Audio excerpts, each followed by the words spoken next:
To the Vertigo Recovery Doctor. I'm Dr. Kevin Smith. I am a vestibular physical therapist, and today I want to share with you the best exercise that you can do if you've had a vestibular neuritis.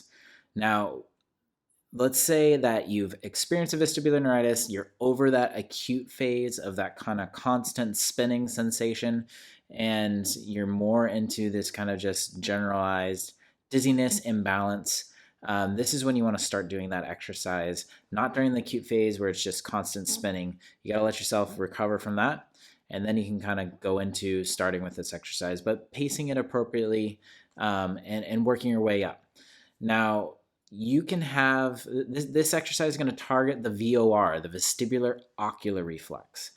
Now, what happens is that with vestibular neuritis, you have this viral infection typically that results in inflammation of that nerve in the vestibular system, weakening one side.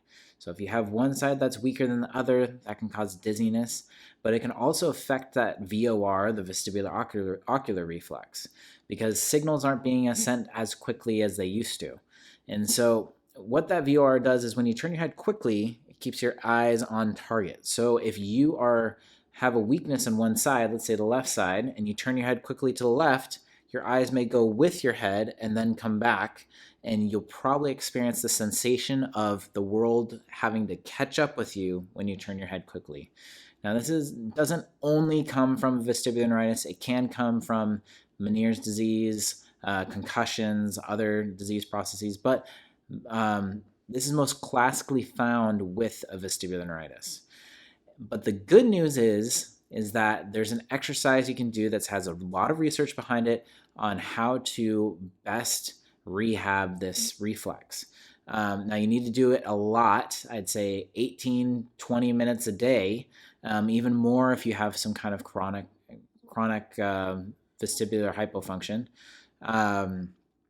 But starting at 3 sets for a minute, 5 times a day is usually where I tell people to start. Now, you may have some motion sensitivity in the beginning. You may be really sensitive to this exercise. You may have to work your way up. So maybe you have to start like 10 seconds at a time and then eventually work yourselves up to 15 seconds, then 20 seconds, and so on. So you need to pace it appropriately for you. If you just overwhelm your brain, it's not going to adapt. So your brain needs to be in a state where it can adapt and it can have that neuroplasticity.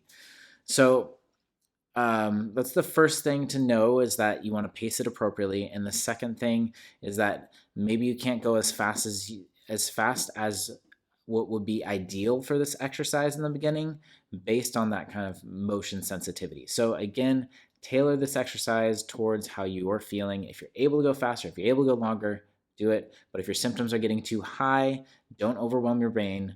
Take breaks, let your symptoms go back down to your baseline before you do another repetition in between each one. That's what I mean by breaks. And so this exercise is called ×1 viewing that I'm going to show you. It's part of a gaze stabilization exercises. You're practicing stabilizing your gaze. And so what you want to start with is taking a Post-it note and writing a little letter on it. Might be hard to see, but kind of like an X. And you're going to hold it out in front of you about arm's length away. Now, this exercise, I'm going to warn you, can be a little boring, but it's worth it, okay? So just hang in there with the boringness. All right, so you're going to keep your eyes on the X, and you're going to move your head left and right. And about 20 degrees to the left, 20 degrees to the right. And the goal is to move your head faster as long as the X is staying in focus. Now, let's say your eyes start jumping around like that. If you can see my eyes, I'm not sure. Then you need to slow your head down until it's in focus and it's clear again.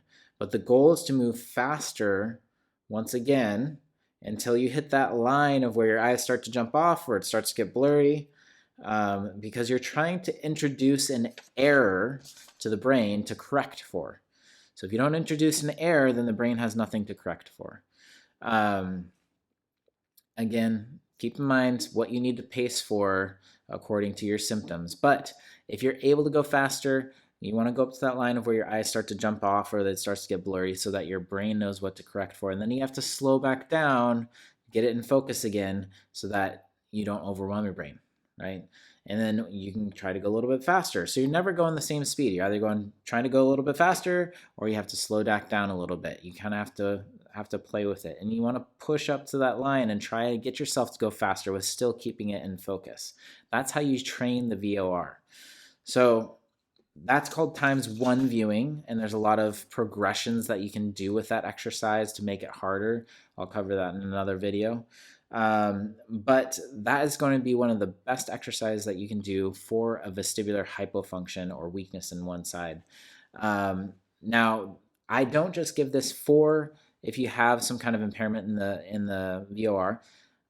It's also great for just decreasing motion sensitivity as well, as long as you pace it appropriately.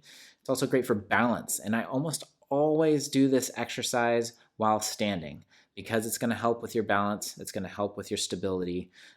So I would highly recommend, unless there's very rare cases where I have somebody do this sitting. But if you're able to do it standing, please try to do it standing. Because it's going to help with your stability and your balance, because there's reflexes that go all throughout your body for kind of that postural stability, and you'll be training it with this exercise.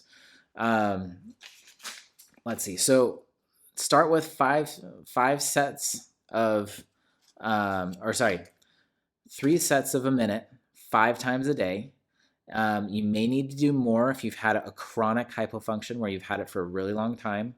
If you're in the acute phase, it's about 18 minutes of a day that you want to be doing this exercise. And that's what the research has shown to have the best effect to help you get better faster.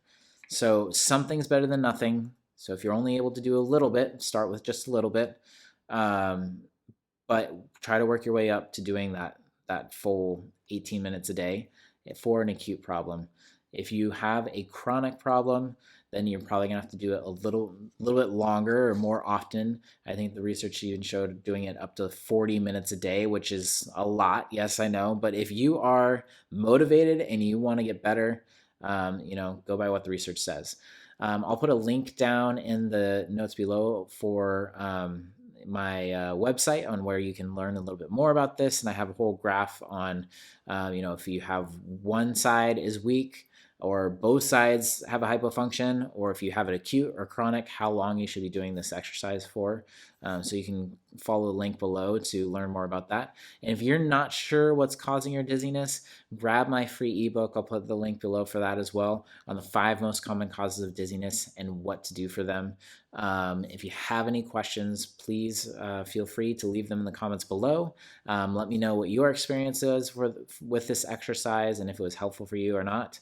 But this is a great one to do, and I hope this was helpful for you. So thanks for watching. See you next time.